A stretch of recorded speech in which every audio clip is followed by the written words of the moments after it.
Bonjour les enfants, c'est la maîtresse Sarah. J'espère que vous allez très bien aujourd'hui. Donc nous sommes le mercredi 8 avril et nous allons faire une leçon d'orthographe. Leçon 1.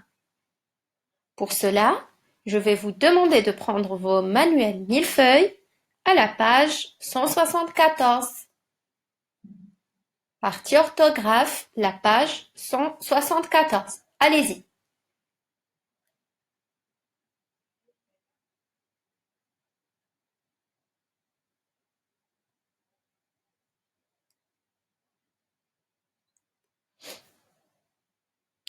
C'est bon? Alors commençons. Je vais tout d'abord vous lire le texte. Alain aime peindre dans son jardin. Ce matin, avec son pinceau, il dessine 3 lapins, 5 poussins, 2 dindons, des insectes et enfin un nain de jardin qui grimpe dans un sapin.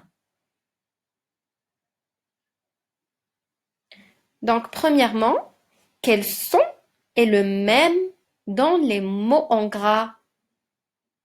Alain, peindre, jardin, matin, pinceau, lapin, 5, poussin, dindon, insecte, enfin, nain, jardin, grimpe et sapin. Quel son se répète dans ces mots? C'est le son un. Bravo les enfants. Maintenant, dans le deuxième exercice, nous allons classer ces mots selon la manière d'écrire le son un. Donc, vous devinez déjà que un peut s'écrire de plusieurs manières. Donc, ici, on nous donne 4 manières. I-N, I-M, A-I-N, E-I-N. Donc, nous allons dessiner un tableau et classer les mots selon leur écriture.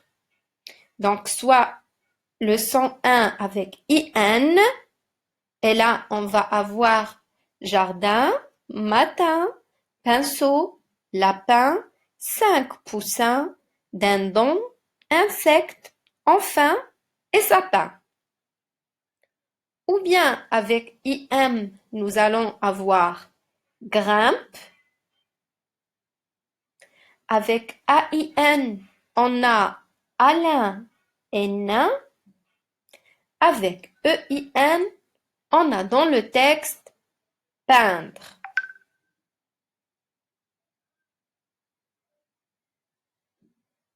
Donc, bien sûr, les enfants, vous allez tracer le tableau sur vos cahiers jaunes. Et sinon, si vous n'avez pas de cahier jaune, vous pouvez faire le travail sur un cahier que vous avez en plus à la maison ou bien sur des feuilles que vous allez garder soigneusement jusqu'à notre retour.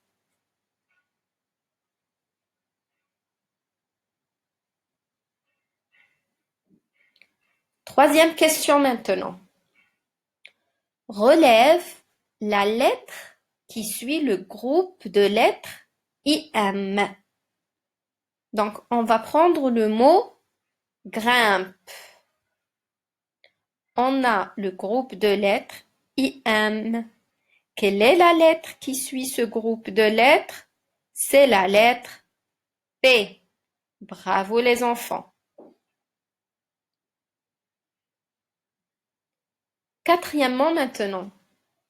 Quel déterminant est devant les noms nain et sapin? Regardez bien dans le texte.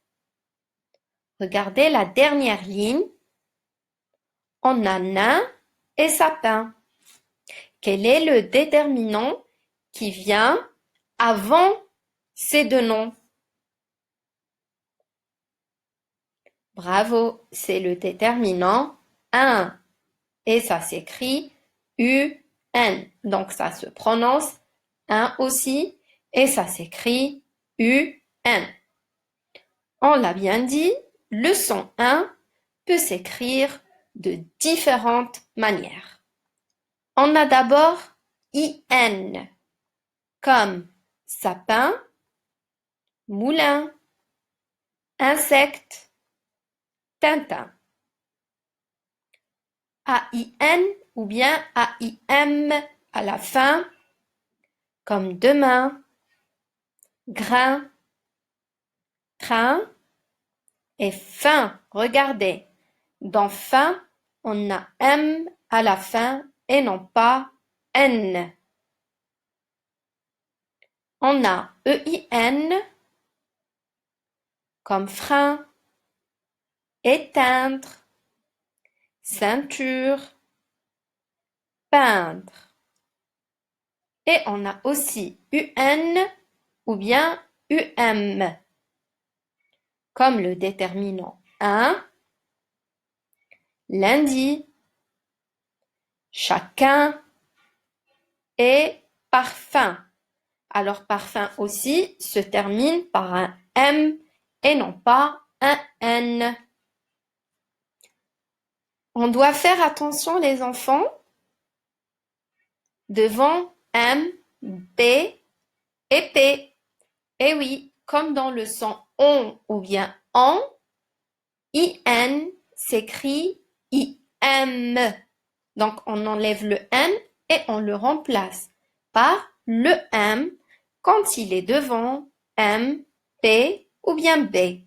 Comme par exemple dans les mots suivants, impossible, simple, timbre, immangeable. Alors le son 1 peut aussi s'écrire EN, comme par exemple chien, vient, lien ou encore examen. Donc le son 1, on peut le trouver au début, au milieu ou bien à la fin du mot. Je retiens donc que le son 1 s'écrit IN, comme 5, 20, le matin, le dessin, un insecte. Il s'écrit AIN, comme demain, le train, maintenant. Il s'écrit EIN, comme la peinture, plein. Deuxièmement, le déterminant devant les noms masculins s'écrit un avec UN. Devant un P ou un B, le son 1 s'écrit IM, comme grimper ou bien un timbre. Le son 1 s'écrit aussi IM devant un M comme immangeable.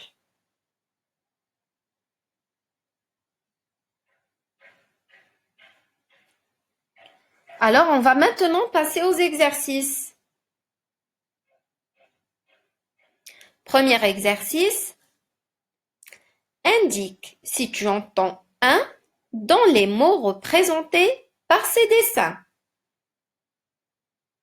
Premier dessin, bonnet. Deuxième, ceinture. Troisième, image.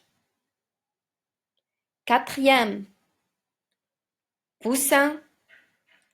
Cinquième, chaise. Et enfin, singe. Bonnet, ceinture, image, poussin, chaise, singe.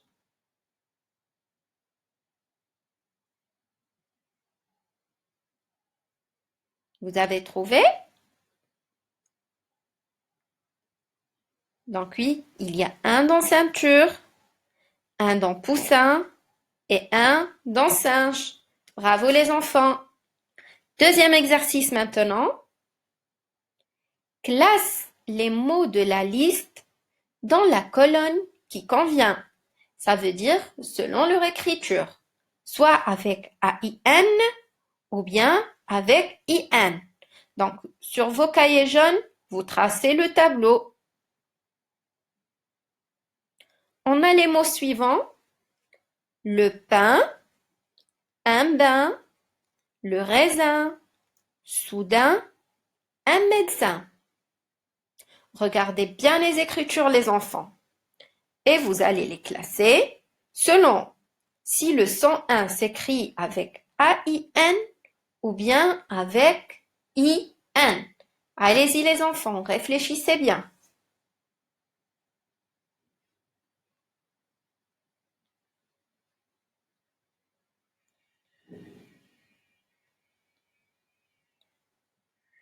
Très bien. Donc moi, j'ai souligné les mots qu'on doit classer dans A-I-N en rouge et ceux dans I-N en vert. Regardez bien. Donc, le pain, un bain et soudain, vous devez l'écrire sous A-I-N. Voilà, très bien. Dans la colonne A-I-N. Et il nous reste le raisin et médecin. Vous allez les écrire dans la colonne I-N. Vous faites un très bon travail les enfants. Bravo. On continue maintenant. Troisième question. Écris en lettres le nombre 20. Facile, n'est-ce pas? Écris en lettres le nombre 20. Allez-y.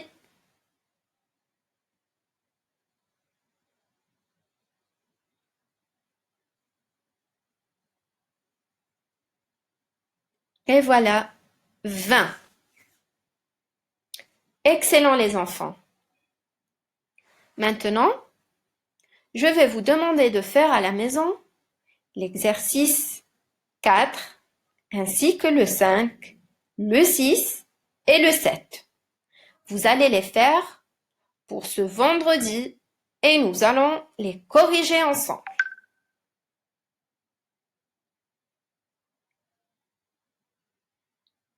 Vous allez également trouver une fiche de lecture.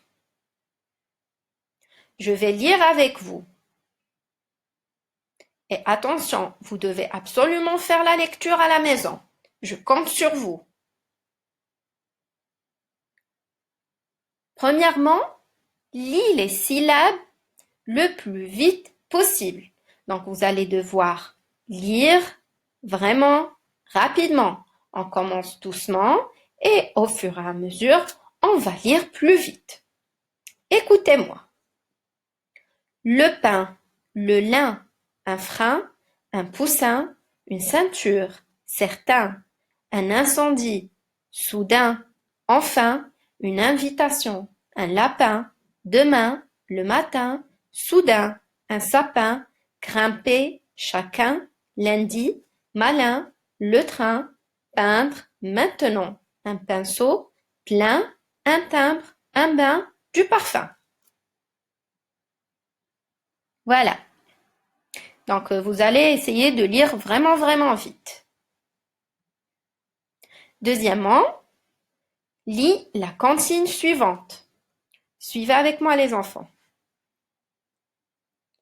J'ai descendu dans mon jardin pour y cueillir du romarin. J'ai cueilli 2 ou 3 brins. Un rossignol vint sur ma main et voulut dire 3 mots en latin. Quand un petit lapin hurla du fond du jardin. Gentil coquelicot, mesdames, gentil coquelicot nouveau. C'est bon, on le connaît ton refrain. Bien les enfants, donc je vous souhaite un très très bon courage. Je vous dis à très bientôt. N'oubliez pas de faire vos exercices. N'oubliez pas de faire la lecture.